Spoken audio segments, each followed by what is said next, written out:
My final research essay is about the peace family's opposition to feminism. Societal norms exist in every single part of culture, and norms are different for both men and women. Women have more expectations and are expected to live their lives attached to a man, bear children, and to take care of the home. Anytime a woman goes against these norms, she receives backlash. A woman that continues to fight provides a new step towards feminism and equality. Throughout Sula, the strong female leads provide insight to what it means to be a feminist. The Peace family pushed for equality and strengthened their women to be more independent as every generation passed. On page 41, Morrison describes the following. The Peace women simply loved maleness for its own sake. The oldest member of Sula's family that started this trend of independence and freedom was her grandmother Ava. Ava was the matriarch of the household and provided the income. Ava was married to a man named Boy Boy, but he left her, and when he left, Ava was stuck with 3 mouths to feed and no way to work. The trauma that Boy Boy caused her made Ava harbor more hatred towards him and other men alike. She wanted nothing more than to be independent after his leaving, so that she never had to rely on anyone ever again. Morrison never gives clear details on what happened to Ava. She describes Ava as being in misery on page 34. But it is not the misery of Boy Boy leaving. She is living in misery from taking care of her children, especially the youngest Plum. Ava does not want to be the typical everyday woman, so she runs off and leaves her children with the neighbor. When she returns, her leg is missing and no one knows what happened. Ava takes her children back, but even after the incident, she continues to have little regard for them, as she would show off her leg in an attempt to grab men's attention. Her dresses were mid-calf, so that her one glamorous leg was always in view, as well as the long, full space between her left thigh. She tried her best to reel in men and get the most use out of them as she could. Ava showed off her legs without any intentions of ever settling down again, though. She was not looking for love, just lust. Ava wanted to be in control and for no one to be able to tell her what she could and couldn't do. Ava, as old as she was, had a regular flock of gentlemen callers, and although she did not participate in the act of love, there was a good deal of teasing and pecking and laughing. Ava never loved a man again. Her focus remained on herself, and she rarely cared about her other surroundings. She began to retreat to her bedroom, leaving the bottom of the house more and more to those who lived there, cousins who were passing through, stray folks, and the many, many newly married couples she lent rooms with housekeeping privileges. And after 1910, she didn't willingly set foot on the stairs but once, and that was to light a fire, the smoke of which was in her hair for years. Ava did not take care of her home as a woman should, and she was not a good hostess that cooked and cleaned for her guests that came in. Instead, she locked herself upstairs away from everyone and isolated herself from her children. Society would have expected her to take on the role as a mother, and sure she did, but not in the way they expected. Ava was cold towards her children and spent little time with them. She left her house dirty, and there would consistently be dishes in the sink. She fed them, and she clothed them. She even tried to save Hannah's life once, but she did not have the nurturing spirit that society expects of women. Ava did the bare minimum, though. She did just enough for her children to survive, but when adulthood came, it was time for them to go. In a similar way, Fetters writes that Hannah was not denied basic sustenance as a child, as Ava saw to her children's survival. This is interesting to take apart because while I agree that Ava made sure her children survived, she did not provide them with basic sustenance because children need love and support. Once she had finished rearing her children, Ava had no interest in taking care of her adult children. She was so desperate to regain her own independence that when Plum tried to return home, Ava took it upon herself to murder him so that she could continue living freely. Ava's daughter, Hannah, took after her mother and possessed the same reckless spirit that fought so hard to be independent. Hannah did not grow up and move away. She got married. Hannah did grow up and move away. She got married, but as soon as her husband died, she fled back to her mother's house with Sula in hand. While Hannah had no interest in love or marriage again after her husband died, she would not go without sex. She did not care about the stereotypes that surrounded women who slept with men outside of marriage or committed adultery. Hannah lived without consequences or boundaries. Hannah simply refused to live without the attentions of a man, and after Recus's death had a steady sequence of lovers, mostly the husbands of her friends and neighbors. While this may be unconventional, Hannah uses sex after her husband's death as a way to cope.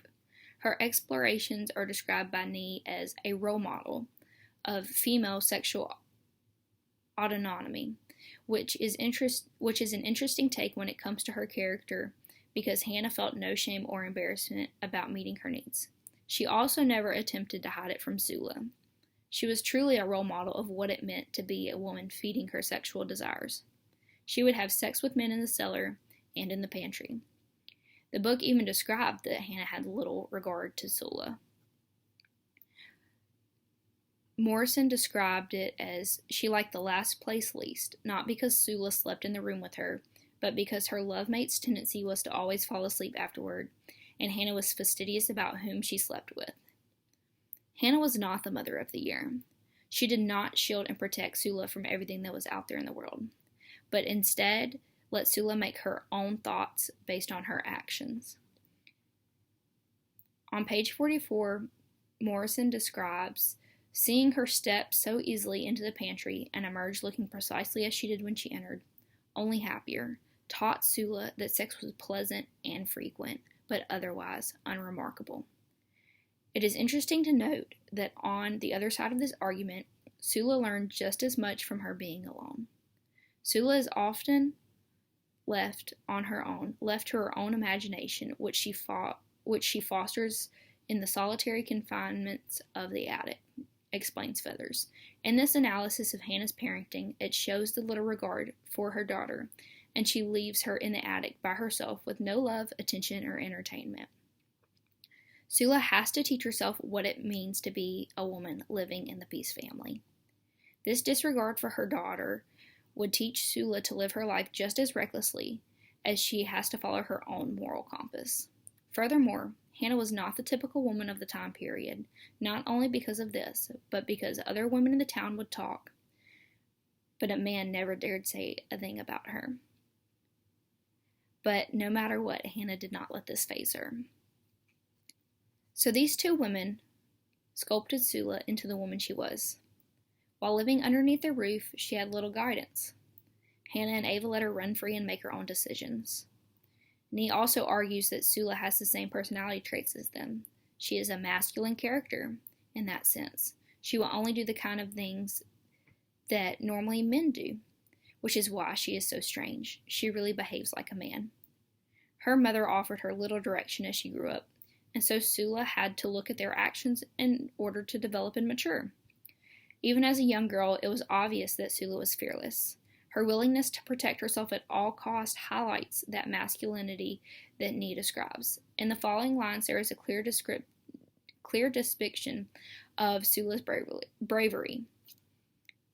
Gelhaus argues the following, that despite any real or perceived limitations imposed by her family, her community, or the era in which she is depicted, Sula does not put any limits upon herself. She was willing to do whatever it took to protect herself. She did not need a man to take care of her and fight her battles. When the girls were 3 feet in front of the boys, Sula reached into her coat pocket and she pulled out Ava's paring knife. The boys stopped short, exchanged looks, and dropped all pretense of innocence. Sula had to have tough skin. It was just the way she was raised. Her mother held little regard for what she said, even when Ava could hear.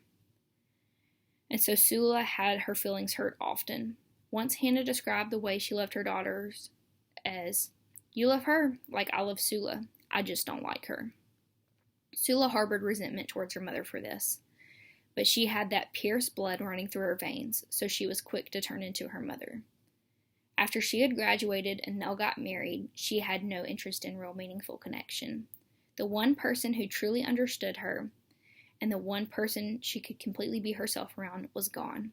Sula longed for something to fill the void, and nothing worked like sex. Gelhaus argues that Sula's interactions with men are consciously finite. This entails that Sula will never be able to have a true connection to anyone. She will always have walls up that will stand in the way. She just longs to be touched and devoured in the most primal way possible because she cannot even fathom what a relationship truly feels like. Sula truly felt like herself when she was having sex because to her that was a relationship. Sula was selfish, though, and she did not bother to think about anyone but herself. She did not even think about her lifelong friend Nell when she slept with her husband and the father of her children in her own home. Page 105 describes this. But they had been down on all fours naked, not touching, except their lips, right down there on the floor, where the tie is pointing to, on all fours. Sula had caused her friend more pain than she could ever experience. Sula betrayed Nell, and for no reason other than the fact that she wanted to feel whole, and she knew that sex could do that for her. Sula saw no fault in her actions because she felt no connection to him. She felt that her friend should not be mad because it was just sex. Galthouse suggests that Sula feels no remorse because she is, in the truest sense of the word, selfish. Since she has no ambition, she does not project herself or her actions into the future, which suggests that she has no sense of or sensitivity to cause and effect, which is an accurate representation of Sula overall because just like her mother and grandmother, she never bothered to think about the consequences that followed her actions. Ava committed murder and did not feel remorse. So Sula should not feel bad about sleeping with a man, whether it was her best friend's husband or not.